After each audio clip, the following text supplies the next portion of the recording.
So hi everyone, this afternoon I'm joined by Brad Gaston from GHD. Welcome Brad. Hello everyone. So Brad, today's going to be a bit of a conversation between the two of us about, I guess, our journey together from a coaching point of view. So thanks for joining me. No problem. So maybe start the video out by telling us a little bit about you and your role at GHD and what you do.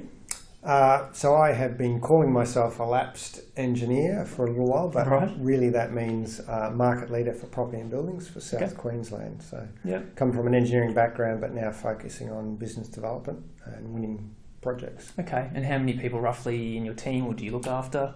So in architecture and engineering, there would be nudging around 100, probably 90. Yeah, right. So decent sized team. Yeah. Okay. And probably a little bit of a, before we started working together, obviously we've, come a long way in terms of, your personality styles, your behaviours and all that sort of stuff. But I guess cast your mind back 9 months or 12 months, what were sort of the behaviours that you were exhibiting that weren't quite serving you in terms of your career and your work and that kind of thing that we've kind of worked on? So I guess the biggest challenge was the transition from a very delivery-focused role to business development. And from an engineering perspective, you're used to producing something tangible at the end of every day, every week, every month, and that sense of production isn't there with business development. So seeing value in what I was doing was a challenge. And so that was driving behaviour, driving me back towards more delivery-orientated actions, procrastination around business development. Those type of behaviours. Yeah, so I guess it was fair to say there was a bit of overwhelm around the new role and what that meant, and sort of it meant that with overwhelm comes that procrastination, because you don't know what you don't know, you don't know what you're meant to be doing in terms of going out there into the marketplace, winning work for the team of 100 people. So that tends to lead to procrastination and doing the things that you know you can do well as opposed to what you know you should be doing. Yeah, and I to add to that, I think recognising that that winning work role, we see a very short-term response, putting a bid together. But there's a much, a gestation period of sometimes months leading up to bid preparation. And so valuing that pre-preparation really was a struggle for me. It was something that could always be put off, or something that, the challenge was valuing it and then giving it the attention it deserved. Yeah, great. Okay. And I guess now, fast forward, us working together for a period of time, what have been the benefits to you in us working together?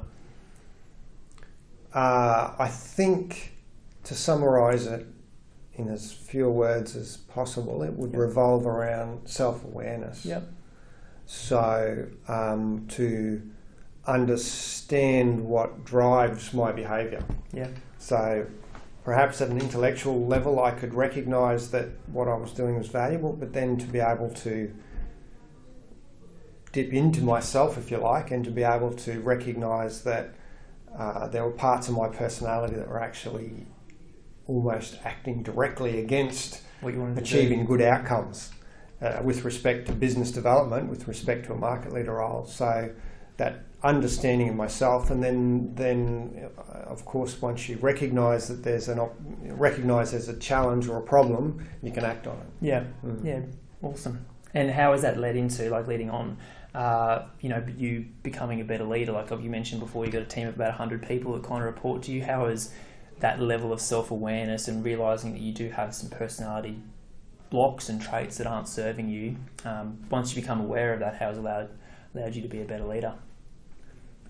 Well, there are two aspects of that. First, with the self-awareness piece,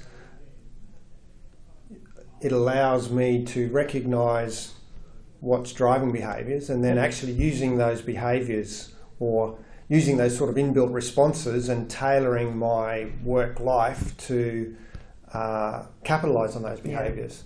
So where to put intermediate goals, I guess, into place that help me say, well, okay, I've got to have certain tasks achieved by X. There's some rigour around that long-term view, setting accountability targets with other market leaders.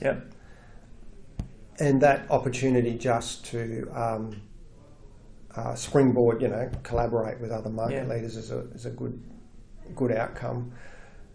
I think, though, the single biggest benefit for me in that self-awareness space was the decision, the ability, the thinking that, well, actually I need to take myself offline to actually strategize or think about or plan or recognize the value for those long-term opportunities. And so to be able to say, right, to take some time to reinforce to myself the value of those tasks or attitudes or objectives or projects, whatever you might be. And doing that big picture thinking when you're feeling guilty and feeling like you should be in the office available for your team, but knowing that at a strategic level you need to be out there doing that, because that ultimately means that the team has work to do and that they have jobs to turn up to. So. There was a second part to that answer, which I don't know if it's part of our later discussion. We'll find out. So that self-awareness piece also helps in recognising how other people react as well. Yeah, good point. Yeah. So for me to see someone who maybe is not reacting the way I want them to, or there's a recognition that there may be unconscious drivers for them as well, and then to perhaps try and unpack that either with the individual or at least from an external point of view, and be able to take a step back and say, well, actually I can choose my reaction to this situation. Yeah, great. And do you feel like your team noticed a difference over time? Like, did they approach you differently? Were you able to talk to them and interact with them differently? I think the feedback has been more evident from my peers. Okay. From the other market leaders rather than team. And as I think about the question, that's probably because that early gestation part is quite a solitary that's true. action. It's a lot of introspection work. And individual action, and once the bid is dropped, then that was never really the challenge. It was the strategic long-term focus. Good point. And in terms of, I guess, team performance, do you think that you were able to, through you doing your work and obviously then working out how your team's personality styles and how they naturally gravitate towards being really good at some activities and naturally are not very good at other activities, did you notice through your awareness of yourself and then awareness of your team able to drive and increase performance over the long term, I guess?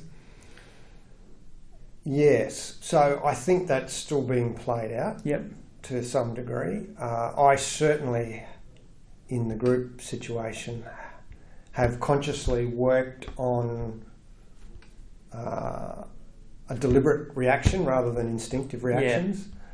And I've seen the benefit of that in group dynamics in that sense. Hopefully we can see that play out in the teams going forward. Yeah, good. Yeah. And like the broader GHD business, can you comment on whether you've, the coaching for you and the broader market leader team, have you seen benefit to the broader GHD business at this point? And yes. Short answer again, yes. And right now, so as you say, maybe 9 months into the process, there are in property and buildings 6 or 7 pursuits that are all culminating at once that are the product, I guess, of 9 months of pursuit. So for that number to be all coming together right now, and if you do the math, it all comes back to when you and I started working together. Yeah, good point. So that's got to be a positive outcome. Yeah. And finally, I guess what's been your biggest breakthrough? If you could sum it up in a sentence or a word, your biggest breakthrough in our time together. It would have to be that recognition that there are parts of your personality that will automatically react to circumstances in a way that on a conscious level you don't think they are, or you're not aware of. So that it comes back to that self-awareness piece, I think, and recognition of subconscious drivers, which we didn't really touch on, but recognition of subconscious drivers. Yeah.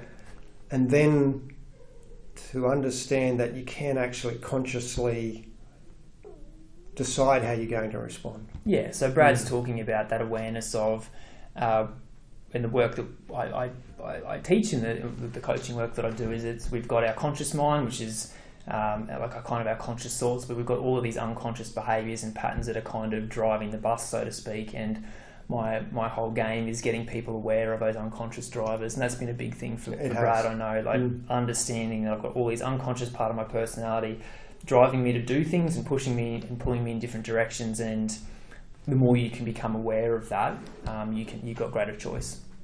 Yeah, that's true. And finally, what do you sort of appreciate about my coaching style? I was fairly guarded. Yes. Initially. Yeah. So, because it is a vulnerable process. Yeah.